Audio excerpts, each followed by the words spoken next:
স্বামীর অনুমতি ছাড়া স্ত্রী যদি 3টি কাজ করে তাহলে সেই স্ত্রী জাহান্নামী হবে।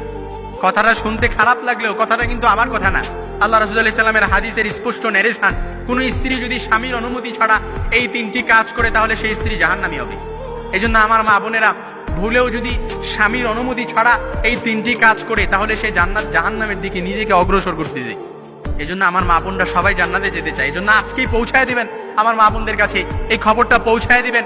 পারলে এই খবরগুলো সব মা বোনদের কাছে আপনারা পৌঁছায় দিবেন, কারণ আমরা কেউ চাই না আমাদের মা বোন আমাদের স্ত্রীগুলো জাহান্নামে যাক, জাহান্নামের লাকড়ি হোক, আমরা এটা কেউ চাই না। এই জন্য 1 নাম্বার, স্বামীর অনুমতি ছাড়া স্ত্রী কখনো ঘর থেকে বের হতে পারবে না। ঘর থেকে কখনো স্বামীর অনুমতি ছাড়া কোনো স্ত্রী বের হতে পারবে না। 2 নাম্বার হচ্ছে, স্বামীর অনুমতি ছাড়া সে কি করতে পারবে না?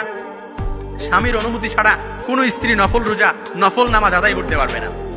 কারণ স্ত্রীর সাথে সময় কাটালে, একজন স্বামী যদি স্ত্রীর সাথে সময় কাটায়, কিংবা একজন স্ত্রী যদি একজন স্বামীর সাথে সময় কাটায়, তাহলে আল্লাহ তাআলা ওই সময়টার মধ্যেও সাদাকার সওয়াব দিয়ে পরিপূর্ণ করে দেয়।